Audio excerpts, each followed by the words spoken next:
Uy, kumusta?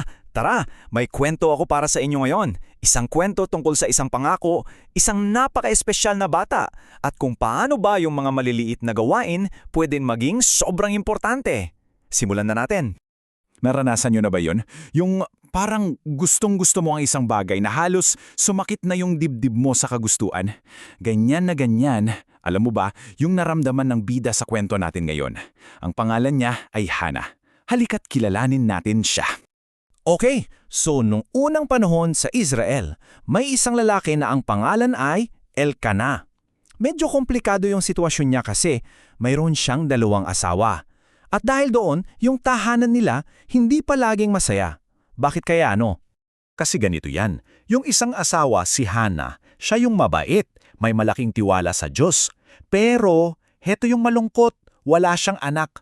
Tapos, yung isa naman, si Penina, may mga anak siya, pero imbes na maging mabait, ang sama ng ugali niya. Palagi niyang inaasar si Hana na lalong nagpapalungkot sa kanya.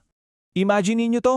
Taon-taon, kapag pumupunta sila sa templo para sumamba, lalong tumitindi yung pang-aasar ni Penina. Sobrang sakit na para kay Hana, as in iyak na lang siya ng iyak. Kahit yung asawa niya, hindi na siya kayang patahanin. Ang bigat nun, di ba? Pero alam nyo ba, imbes na sumuko at magmukmok na lang, may ginawang kakaiba si Hana. Yung lahat ng sakit at lungkot na nararamdaman niya, ginawa niyang lakas para sa isang napakatapang at napakataimtim na panalangin. Pumunta siya doon sa tabernakulo, sa banal na lugar, at doon tahimik siyang nanalangin. Yung tipong walang salitang lumalabas sa bibig niya, pero ramdam na ramdam mo yung bigat ng puso niya sa bawat paggalaw ng labi niya. Sa sobrang lalim ng dasal niya, napagkamalan pa siyang lasing ng pare na si Eli. Pero mahinahon siyang sumagot. Sabi niya, "Hindi po Panginoon, hindi po ako lasing. Sadyang sobrang bigat lang po talaga ng puso ko. Ibinubuhos ko lang po ang lahat sa Diyos." At doon, naintindihan ni Eli. Narealize niya na nagkamali siya, kaya salip, binigyan niya si Hana ng isang basbas.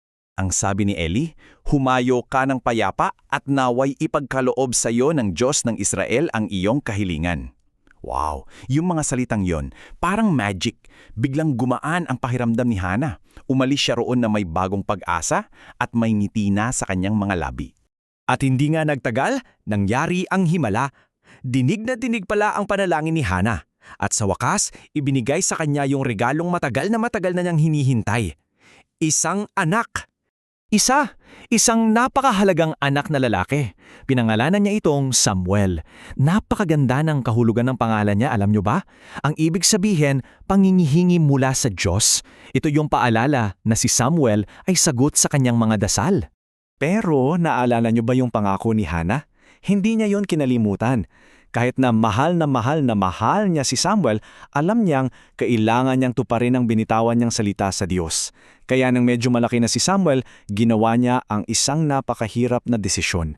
Bumalik sila sa templo, kay Eli, at sinabi ni Hana, "Para sa batang ito ako nanalangin." At buong puso niyang inialay ang kanyang pinakamamahal na anak, ang kanyang kayamanan, para maglingkod sa Diyos habang buhay.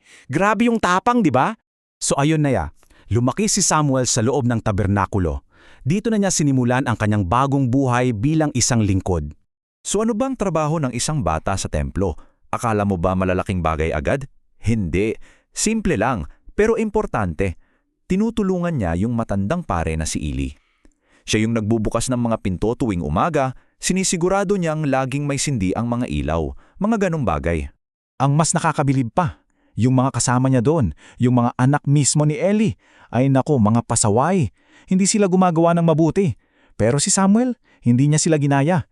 Pinili niyang laging gawin ang tama. At dito natin makikita yung sikreto ni Samuel.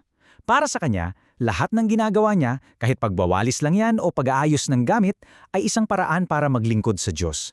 At ginagawa niya ang lahat ng may saya at pagmamahal sa puso. So anong aral dito para sa atin?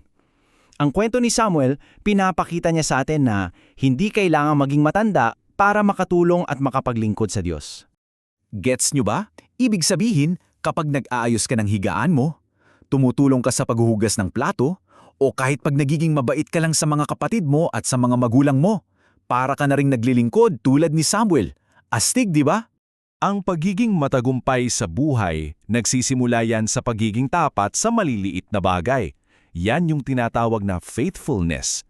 Ibig sabihin, kahit walang nakatingin, ginagawa mo pa rin ang tama. Ginagawa mo ang best mo sa bawat gawain, maliit man o malaki. Parang si Samuel. Kaya heto ang tanong ko para sa'yo. Anong maliit na gawain ang kaya mong gawin ng may malaking puso ngayon? Isipin mo dahil tandaan mo ang bawat maliit na kabutihang ginagawa mo ay parang isang buto, na kapag itinanim mo balang araw, lalaki at magiging isang malaking puno.